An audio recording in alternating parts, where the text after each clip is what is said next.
Toujours un dossier ce matin qui fait polémique avant même sa sortie. Son livre provoque des remous. La vérité sur le cholestérol. Aux éditions du Cherche Midi, le professeur Philippe Even remet en cause l'intérêt des médicaments contre le cholestérol, censés prévenir les risques d'accidents cardiaques et cérébraux. Alors, est-ce que ça signifie pour autant que plus de 5 millions de Français qui prennent ces médicaments doivent les arrêter? Attention, on ne dit pas ça. Il faut rester responsable, objectif, lucide. On va poser les vraies questions au professeur Even qui nous fait l'honneur d'être parmi nous ce matin avec Richard Zarzavadjan. Bonjour Richard. Bonjour Sophie. Alors incontestablement, votre livre, La vérité sur le cholestérol, aux éditions du Cherche Midi, c'est un véritable pavé dans la mare, puisque tout le monde, beaucoup de gens ont réagi souvent contre vos positions et vos conclusions et vos travaux. L'industrie pharmaceutique, ça vous devez vous en douter. Certaines associations de malades, notamment des diabétiques, des médecins, le professeur Brucker par exemple. On aura en ligne tout à l'heure un médecin généraliste qui vous dira un peu ce qu'il voit sur le terrain ses patients, mais aussi... Professeur Brucker, absolument. Brucker, qui est spécialiste du cholestérol en France, et puis la Haute Autorité de Santé, donc les pouvoirs publics, ont réagi. Alors, aujourd'hui, 5 millions de Français prennent des médicaments contre le cholestérol. Ils ne savent plus, ils sont un peu perdus. Moi, ce que je vous propose tout de suite, c'est de voir dans quelles conditions faut-il ou ne faut-il pas prescrire ces statines. On regarde. Depuis la sortie du livre de Philippe Even, cette généraliste de l'Hérault a déjà dû répondre à quelques patients inquiets et les rassurer. Il ne faut surtout pas interrompre le traitement. Si vraiment vous êtes inquiet, demandez à votre médecin, mais sachez que quand même les médecins sont des généralistes. Enfin, les médecins dans leur globalité sont formés. Et quand ils mettent un traitement, c'est un principe pour le bien-être du patient. Alors quand prescrire les anticholestérols? Après un accident cardiovasculaire, ces statines sont recommandées en prévention d'une récidive. Un patient qui a déjà fait un infarctus, son médecin a prescrit une statine en suivant les recommandations des sociétés internationales. Et si ce patient arrête son traitement, il court un risque de refaire un infarctus. Quand ne pas prescrire les statines?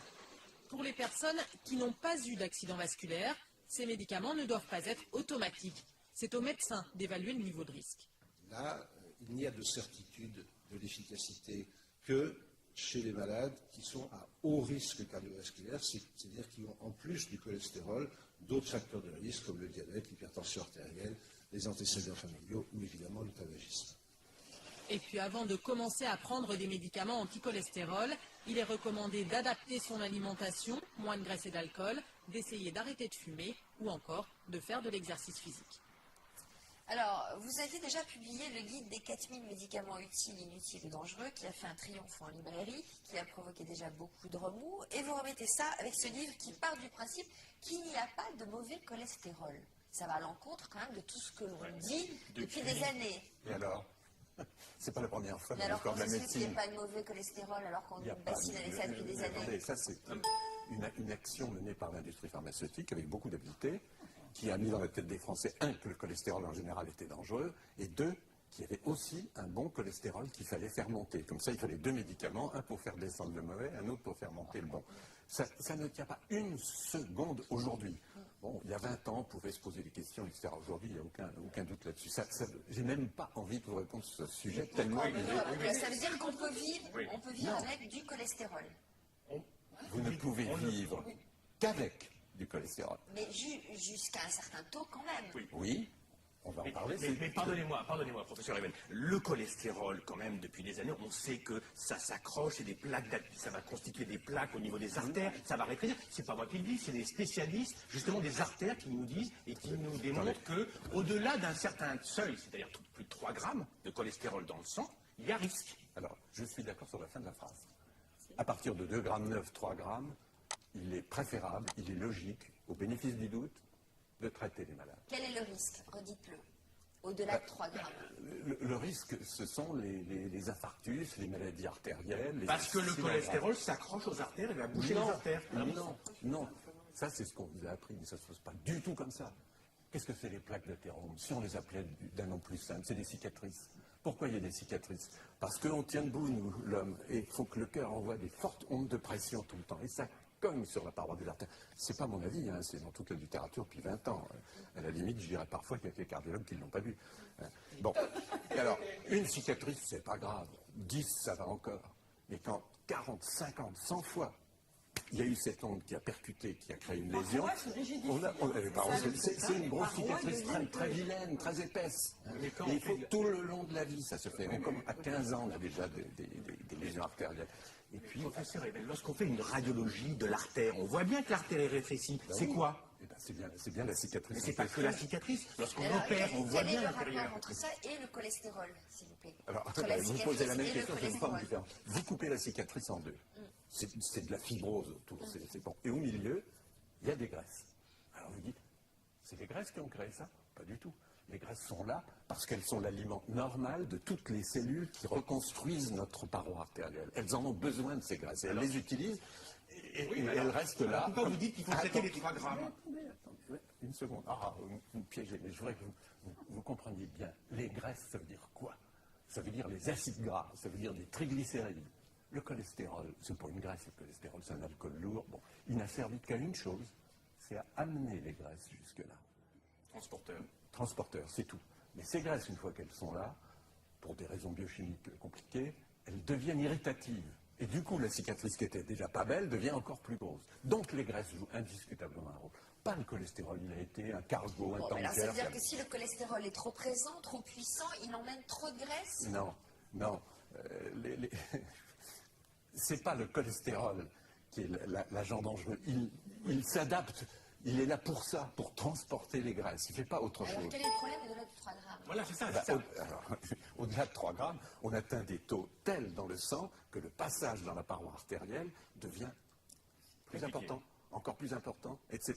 Parce que c'est 3 grammes, c'est 4 grammes, c'est 6 grammes, c'est 10 grammes, c'est 15 grammes de cholestérol qui peuvent apparaître. Et à ce moment-là, quelle que soit la molécule dans votre organisme, multipliée par 10 son taux normal, ça ne se passe pas bien. L'histoire des 15 grammes, c'est des cholestérols génétiques. Mais restons sur les patients qui ont 3 grammes. Allez, 2 grammes 50 à 3 grammes, voire plus. Non, en tant que médecin, en tant que scientifique, je vous réponds, il n'y a aucun rapport entre ces taux de cholestérol et la mortalité cardiaque.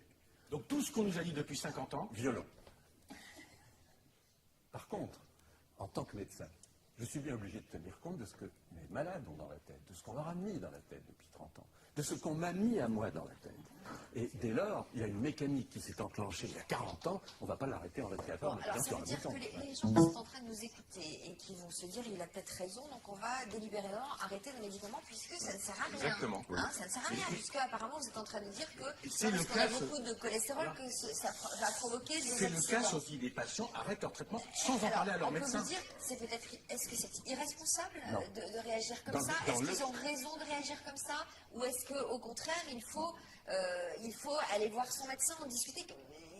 Voilà, c'est parce que c'est quand même ce qu'on peut vous reprocher. Du point de vue déontologique, il faut toujours aller voir son médecin. Mais comprenez bien Mais qu'il y a... ils sont tous contre vous, professeur, donc le médecin. Attendez, la vérité, c'est pas démocratique.